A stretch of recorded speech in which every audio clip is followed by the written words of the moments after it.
Morning, little birds. Start of a big walk. Looks beautiful. Halfway there.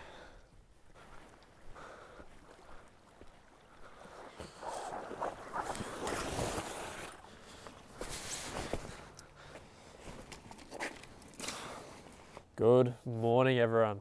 Today I'm going to be doing the beginner's guide to land-based fishing.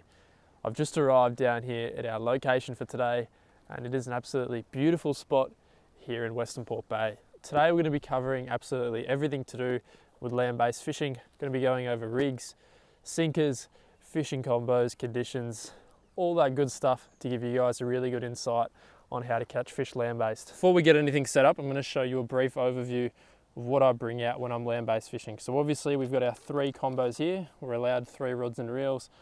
So that's what we've got. We also have a little tackle tray here, which has all my sinkers and hooks. So I keep them very conveniently stored in this container so I don't have to mess around and just waste time trying to find little hooks and little sinkers. And the last thing I pretty much take is this bag. So with this bag, I have a couple of ice water bottles. So that keeps my bait cool. We've brought fresh squid, also fresh salmon with us today. So that keeps my bait cold. And also if I catch any fish, I can just store it in a cold environment straight away. And then in here I also have a knife, some spare leader and pliers. So very, very simple, keep it very basic and also very convenient to get stuff as well. So it's a little bit of a brief overview of everything I take out on a land-based session. Man, kind of forgot how beautiful this little spot is, but here's a very brief overview and an overlook of the location. And there's a few little key ingredients to why I've chosen this spot. And the first one is this pier. So you can see to the left, we've got this massive structure. That's going to hold bait fish, which will in turn hold the bigger predatory fish. We also have a little channel which runs right along the shore here. You can't quite cast to it, but you can get fairly close. And those predatory fish will be running off that channel and into the shallows to feed. So there's a few really, really good things in this area which can congregate fish, bait fish, whiting, snapper, gummy sharks. All of those species will congregate in an area like this, and that's why it's a really, really good spot. And obviously there's a lot of rocks around. You can see that there's big rock structures, there's rock bars, which will also hold a lot of fish. So we've got our 3 rods out there at the moment. We're going to go over those in just a second, but I want to go over the conditions. So we've got the key features. Now I want to go over some very, very basic conditions, what I look for when I'm land-based fishing. So when I'm going land-based fishing in Westernport, I'll actually hunt out and pick the windy days. So 10, 15, 20 knot winds or above, that is absolutely perfect. But the real key there is picking the wind direction which suits your location. So you want a wind coming from behind you off the land, and what that actually does is allows you to cast further. So when you have a wind, 15, 20 knot wind pumping in from behind you, you can actually cast your baits out an extra 20, 30 meters and get that little bit further out to where the fish could be. Especially if you're fishing in a spot like this, where there is a channel out there, the closer you can get, the better. And the wind actually also causes a little disturbance on the water. It just stirs things up a little bit, and that can sometimes help the fish activity. So you always try to arrange your trips around the high tide, 2 hours before, 2 hours after.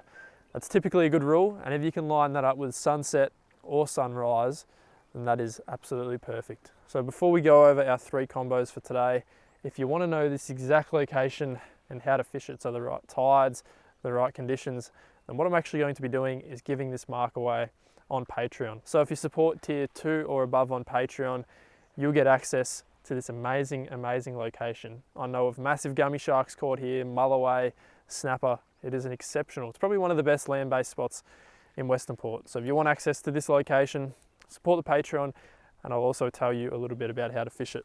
Let's go over our 3 rods, which we're going to be using today. So I've got 2 bigger rods, but the first one I'm going to go over is the lightweight setup. So we've got a small sinker down the bottom on a little paternoster rig with some tiny little circle hooks tipped with some squid. So this is just for the mullet, the salmon, the whiting, any of those species which you don't have to cast too far for. That's what this rod is going to be targeting. It's only an 8-foot rod, 3 to 6 kilo, 4,000 size reel with 20-pound braid, 20-pound leader. So very, very simple combo, very lightweight, but this is the combo which will catch you a lot of fish, especially if you're fishing at night in these shallow waters. There's a lot of mullet and you can catch a dozen, 20 mullet in a session just using a very simple rig like this. I'm just going to cast this little rod just to the right of this structure. Don't want to go too close and get snagged, but if we go just to the right, bang, that's where a lot of bait fish are going to be sitting. This is where the gear starts to get a lot more interesting. So the next two combos are much larger than the first. This is a 12-foot, 10 to 15 kilo surf rod with a 10,000 size reel, 40-pound braid, 60-pound leader.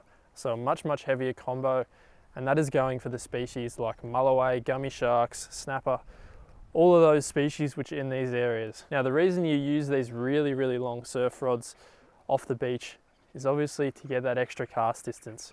We want to get to as close to the channel as possible, and these longer rods really enable you to get as close as you possibly can. So next time we check some baits, we'll go over exactly what we're using and how we're going to rig it up. Okay, let's go over the rigs which we're going to be using today. So you can do a few different variations. You can use a paternoster, but what I'm going to be using is a running sinker rig. So we have a little easy slider here with a lead, so a little bit of leader going down to a lead, 20-pound breakaway, so if that gets snagged, it just snaps off. So below our easy slider, that goes down to a little bead, which goes to our swivel. That swivel connects to our main line, where we have about 1 meter of leader, which goes down to 2 4.0 snelled octopus hooks. So I like to use 2 hooks when I'm land-based fishing. It just gives you every chance to hook up to a fish. And I like the 4.0s because they're really fine gauge and sharp hooks.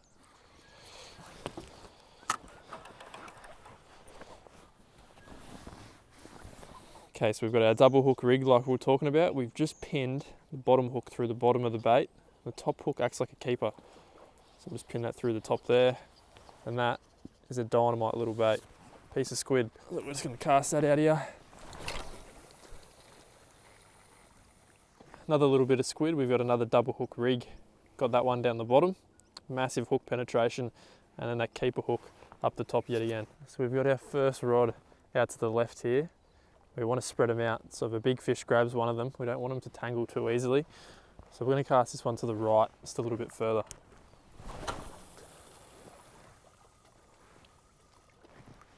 Perfect. Oh. Good fish. What are you going to be? That just took off. That only just hit the water, to be honest. We got a nice, very nice little fish. Feels decent. I wonder what it's going to be. We actually just cast that to the right of the poles there, and that didn't take long before that took off. Could be a little gummy. We've got the smaller version of our target species on the light outfit. Little gummy. Well, this was our target, but I wasn't expecting to get him on the ultra light gear. That's a bit of a surprise. This is only a puppy, so we're not going to bother him too much, but that's what we're looking for. Fish off the land, and that is a prime example. He's a small version of the big gummy shark we're after.